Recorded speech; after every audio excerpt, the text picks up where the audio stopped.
Здравствуйте, на телеканале «Новый век», программа «Вызов-112», в студии Матвей Опросин. И сегодня мы покажем, как огонь уничтожил производство мягкой мебели на улице Яшкыш. И пожар в павильонах у Приволжского рынка. Расскажем о подозрительном металлическом цилиндре с парашютом, который нашли жители одного из домов на улице Табеева в Казани. Там бомбу нашли. Также хроника дорожных происшествий. Значит, поворачивают и на большой скорости выезжают машины. Это и не только прямо сейчас. Частное помещение для производства мягкой мебели вспыхнуло сегодня днем на улице Яшкыш. На первом этаже здесь располагается распиловочный цех, а на втором швейный. Сегодня производство не работало, был выходной. Водитель, приехавший в соседнее здание, заметил дым из окна второго этажа. Об этом он сообщил охраннику. Когда дверь в здание вскрыли, людей обдало пламенем и сильным жаром. Спасатели вызвали тут же. Сообщение о возгорании поступило на номер 101 в 13 часов 18 минут. К моменту прибытия на место пожарных расчетов о спасении производства речи уже не шло. Важно было не допустить распространения пламени на соседние здания. Пожарных гидрантов рядом не было. Ближайший располагался в нескольких сотнях метров. Линию пожарные протянули с улицы Магистральной. По предварительным оценкам, общая площадь возгорания составила 100 квадратных метров. Люди не пострадали.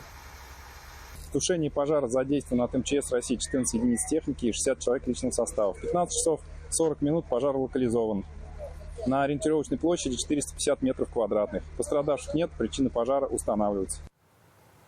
Около 17 часов в оперативные службы поступило сообщение о пожаре в торговых павильонах недалеко от Приволжского рынка. По предварительной версии, огонь вспыхнул в одном из заведений быстрого питания.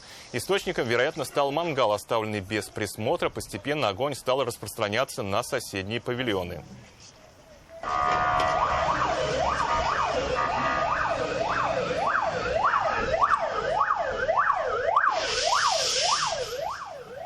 До прибытия пожарных владельцы горящих помещений, несмотря на опасность, кинулись внутрь спасать свое имущество. Огнеборцы справились с возгоранием быстро, во время ЧП никто не пострадал. Впрочем, открыться павильоны смогут еще не скоро. То, что не было уничтожено огнем, пострадало от дыма, копоти и воды. К тому же сами павильоны пожарным пришлось разобрать, чтобы пролить очаги возгорания в обшивке и исключить повторный пожар. 3 человека пострадали в результате пожара в частном доме на улице Татарстан в поселке Урусуй Тазинского района. К моменту прибытия первых пожарных подразделений открытым пламенем горели пристроенные к дому деревянные веранды и кровля самого жилища. Пытаясь выбраться на улицу через ту самую веранду, получили ожоги 50-летний мужчина, 39-летняя женщина и 9-летний мальчик. Все они были госпитализированы в Урусинскую больницу. Площадь возгорания составила 76 квадратных метров. Предварительная причина пожара – нарушение правил технической эксплуатации электрооборудования. По мнению дознавателей, вероятнее всего причина ЧП – замыкание электропроводки. Металлический цилиндр и прикрепленный к нему парашют обнаружили в своем дворе жители одного из домов на улице Фикрята Табеева. Они позвонили в полицию, а прибывшие на место стражи порядка оцепили подозрительный предмет, чтобы не подпускать к нему жильцов расположенного рядом подъезда. Откуда взялась подозрительная находка и что это вообще такое, никто не знал. Даже мальчик, который нашел предмет и какое-то время играл с ним в подъезде. Я не знаю, я домой не могу попасть, я в этом подъезде живу. Территорию вокруг 12 и 13 подъездов стражи порядка оцепили, никого не пускали даже близко. Подозрительный цилиндр с прикрепленным к нему парашютом лежал в самом центре. Жилой комплекс новый, видеокамеры установлены везде, и озадаченные жильцы дома стали просматривать записи. Ребенок какой-то выходит. Вот это с этой штуки. И потом просто его выкидывает. На кадрах видно, как мальчик играл с этим предметом, спустился с ним в лифте. Вон ее крутит. И вроде нормально. Вдоволь наигравшись цилиндром, он его просто выкинул на улицу у подъезда, где его потом и обнаружили жители дома. Там бомбу нашли. Если это правда, то мы тут с ней ходим. Он там, нашел какую-то железную вот такую вот штуку в подъезде, с парашютом. Да? Нет, я не знаю, где он нашел. Он нашел это возле подъезда там и с парашютом, и начал ее кидать по полю. А что, он не побоялся ее в руки брать? Нет. А вдруг она взорвалась бы? Он ее даже скрыл, по-моему. Оцепление сняли только после того, как на место приехал кинолог с собакой. Последний, обследовав предмет, вызвавший такой переполох, ничего подозрительного не учуяла. Только после этого полицейские его забрали в отдел, где и выяснят, что это такое, для какой цели и кем изготавливалось, и как оказалось в этом дворе. Алсу Ахмедянова, Яков Каликин, вызов 112. Троллейбус и легковой «Мерседес» столкнулись вечером на улице Фучка, недалеко от перекрестка с Минской. Они ехали в одну сторону и, как рассказала девушка-водитель иномарки, останавливались на запрещенный сигнал светофора. В следующий момент троллейбус покатился назад под уклон и задел легковушку. Он вкатился. Я ему сигналили некоторые люди, он что скрыться хотел. За ним соседняя машина поехала, я побежала. А потом уже только вышел. На светофоре он просто скатился. Он говорит, что у него задний ход якобы плохо работает. Сам водитель троллейбуса уверяет, столкновение даже не заметил. Когда сгорелся зеленый, проехал перекресток, и только потом его догнали очевидцы. С «Мерседесом» столкнулись? Да. А как получилось? Не знаю. Люди сказали. А кто сказал? Объем включили там. А вы сами не заметили? Нет, не заметил. На троллейбусе никаких повреждений нет. На своем автомобиле девушка-водитель иномарки нашла царапины. Ну, какой поцарапал? Знак треснул чуть-чуть. Даже зеленая краска есть. Теперь выяснять, кто виноват в случившемся, будут автоинспекторы на детальном разборе. Обоим водителям придется доказывать свою точку зрения.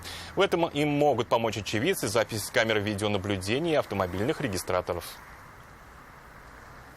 Ну а вскоре совсем недалеко, также на улице Минской, столкнулись две «Лады» Гранта и Приора. Медицинская помощь потребовалась девушке-водителю первой легковушки. Она жаловалась на боль в ноге. Во втором автомобиле никто не пострадал. Оба водителя виновными в аварии себя не считают. В целом обстоятельства, описанные ими, совпадали, за исключением одного очень важного момента. Я ехал на заднем сиденье, мы поворачиваем, удар. Что случилось? Я сегодня выпил. Друзья отвозили его домой. Практически уже доехали, оставалось только повернуть во двор. Рассказывают, остановились пропустить встречные автомобили и никак не ожидали, что опасность подстерегает сзади. Я стоял с включенным поворотником, начал поворачивать, убедился все, что никого нет, ничего такого, начал поворачивать и на большой скорости выезжает машина. Девушка подтверждает, «Лада Приора» стояла, водитель готовился повернуть. Но вот где именно стояла «Лада», она точно не помнила. Они как-то тут стояли, вот здесь. Или они вон там стояли. Тут вы обгоняли, с той стороны ехала сюда. Нет, они вообще стояли. Вдоль обочины. Да. То есть они с правого ряда стали поворачивать? Да, вот с этого ряда. И я еду. И получается, они прям меня с силой прям приехали. И нас вот сюда снесло.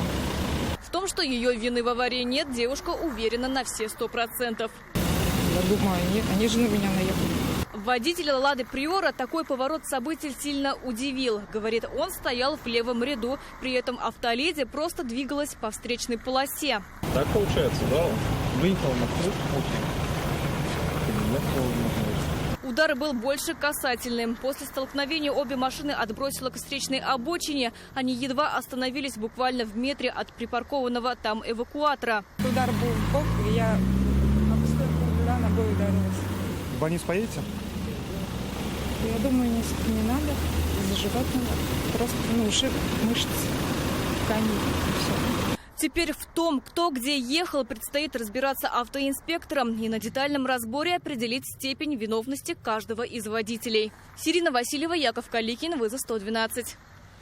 Родные и близкие Хабибуллина Хариса Аглямовича просят откликнуться всех, кто знает о его местонахождении. 15 февраля мужчина ушел из дома с улицы Комсомольская в поселке железнодорожной станции Высокая гора. Направился к железной дороге в сторону районного центра. С тех пор о его местонахождении ничего не известно. Мужчине 57 лет, рост 170 сантиметров, обычного телосложения, волосы седые, глаза голубые. Периодически случались провалы в памяти. Был одет в синюю куртку, на голове, возможно, была черная кепка. Всех, кто видел этого человека, родственники просят сообщить по телефону, указанному на экране, или по номеру 112. И это все, о чем сегодня мы успели вам рассказать. В студии был Матвей Опросин. До встречи. Не бросайте вызов судьбе. Вдруг она его примет.